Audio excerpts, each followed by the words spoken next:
నమస్తే, నేను మీ Ashwini Kumar. BJP MP judiciary మీద చేసింది ప్రస్తుతం ఇప్పుడు పెద్ద చర్చకు దారితీస్తుంది దేశంలో. ఒక ఎంపీ అలా మాట్లాడచ్చా జ్యుడిషియరీ మీద? ఎందుకు అంత తీవ్ర వ్యాఖ్యలు చేయాలి అంటూ కూడా ముఖ్యంగా వేలెత్తి చూపిస్తోంది కాంగ్రెస్ కూటమి నాయకులు, కాంగ్రెస్ నాయకులు. అంతకుముందు వైస్ ప్రెసిడెంట్ ఆయన జగదీప్ ధన్కర్ ఆయన చెప్పిన కొన్ని వ్యాఖ్యలను కూడా తీవ్రంగా ఖండించింది కాంగ్రెస్ కూటమి. ఖండించారు.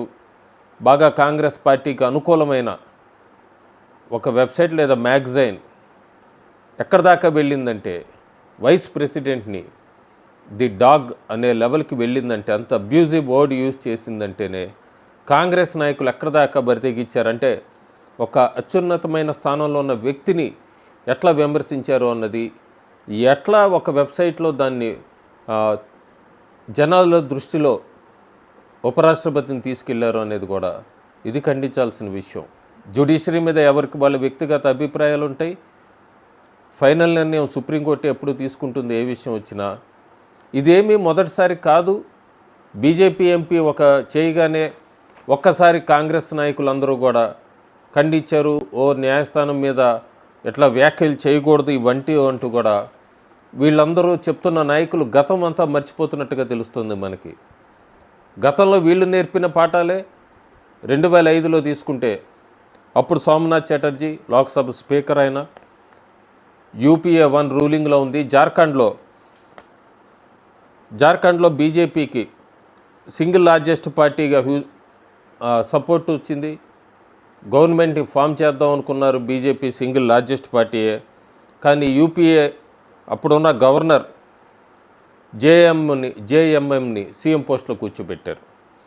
సుప్రీంకోర్టుకి వెళ్ళినప్పుడు ఫ్లోర్ టెస్ట్కి ఆర్డర్ ఇచ్చింది సుప్రీంకోర్టు.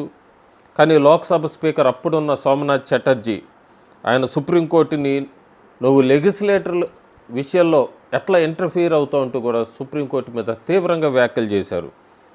ఇప్పుడు మాట్లాడుతున్న ఇంటలెక్చువల్స్ వీళ్ళందరూ అప్పుడున్న వాళ్ళు కూడా అప్పుడు ఒక్కళ్ళు కూడా నోరెత్తలేదు. సోమనాథ్ చటర్జీ సుప్రీంకోర్టు మీద అట్లా కామెంట్స్ చేసినప్పుడు ప్రస్తుతం ఇప్పుడు రాజ్యసభ చైర్మన్ లేదా వైస్ ప్రెసిడెంట్ మరి ఈయన చేయకూడదా? అప్పుడు లోక్సభ స్పీకర్ స్థానంలో ఉన్న వ్యక్తి చేసినప్పుడు రాజ్యసభ చైర్మన్ చేస్తే ఏమైంది, ఏం తప్పుంది అందులో అన్నది ఇంటలెక్చువల్స్ ఆలోచించాలి. ఇంకా ఒక అడుగు ముందు వెనక్కి వెళ్తే అప్పటి ప్రధానమంత్రి ఇందిరాగాంధీ స్ట్రైట్గా సుప్రీంకోర్టు అథారిటీని స్ట్రైట్గా క్వశ్చన్ చేసింది. నేను వీడియో కూడా పెడుతున్నాను. జడ్జి ఎవరు డిసైడ్ చేయటానికి? ఇంకా ఎలక్షన్లు ఎందుకు? డెమోక్రసీ ఏముంది? డెమోక్రసీ సుప్రీంకోర్టు ఎందుకు ఎట్లా ఇంటర్ఫియర్ అవుతుందంటే కూడా అప్పుడు ప్రధానమంత్రి ఇందిరాగాంధీ వ్యాఖ్యానించినప్పుడు ఈ ఇంటలెక్చువల్స్ అంతా కూడా అప్పుడు ఏమయ్యారు? How does Mr. Shah know what is happening in the political world? What are the forces at work which want to destroy a developing economy? Is a judge competent to decide that? Then why have democracy? Why have elections? Why have political people in power? అదే BJP MP స్థానంలో ఉన్న వ్యక్తి ప్రశ్నించేటప్పటికి వీళ్ళందరూ ఎందుకు ఖండిస్తున్నారు లేదా విమర్శిస్తున్నారు? Congress party లేదా కాంగ్రెస్ కూటమి చాలాసార్లు జడ్జెస్ మీద వాళ్ళందరి మీద విమర్శలు చేస్తూనే వచ్చింది. జస్టిస్ దీపక్ మిశ్రా మీద చేసింది. చాలా తీవ్రంగా అభిశంసన ప్రతిపాదనను కూడా ఎదుర్కొన్నాడు ఆయన. రంజన్ గొగోయ్ మీద అయితే అయోధ్య తీర్పుతో సహా చాలా వాటిల మీద తీర్పులు ఇచ్చినప్పుడు తీవ్ర విమర్శలు చేశారు కాంగ్రెస్ కూటమి నాయకులు. జస్టిస్ అరుణ్ మిశ్రా ఈయన మీద కూడా చాలా ఆయన తీసుకున్న నిర్ణయాల మీద కాంగ్రెస్ కూటమి నాయకులు చాలా విమర్శలు చేశారు. చంద్రచూడ్ అయితే అందరం చూసిందే. చంద్రచూడ్ జస్టిస్గా ఉన్నప్పుడు ఆయన నిర్ణయాలు ఇవన్నీ కూడా పాటించలేదు, అప్పుడు రాజ్యాంగాన్ని పాటించలేదు అంటే కాంగ్రెస్ కూటమి నాయకులంతా విమర్శించారు. జస్టిస్ అబ్దుల్ నజీర్ అయితే రిటైర్మెంట్ తర్వాత ఆంధ్రప్రదేశ్ గవర్నర్గా వెళ్తే నియమించినందుకు కాంగ్రెస్ చాలా విమర్శించింది. మరి ఇదంతా కూడా దేని కిందకు వస్తుంది? లాని లేదా బ్రేక్ చేయటం కాదా? సుప్రీంకోర్టు మీద వేలెత్తి చూపించడం కదా? జడ్జెస్ని విమర్శించడం కాదా? ఇవన్నీ మర్చిపోతున్నారు కాంగ్రెస్ పార్టీ నాయకులు కానీ లేదా కూటమిలో ఉన్నవాళ్ళు కానీ.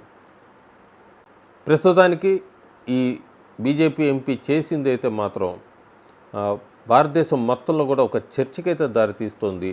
జ్యుడిషియరీ రిఫార్మ్స్ ఉంటాయన్నదైతే కూడా మనకి వినపడుతోంది.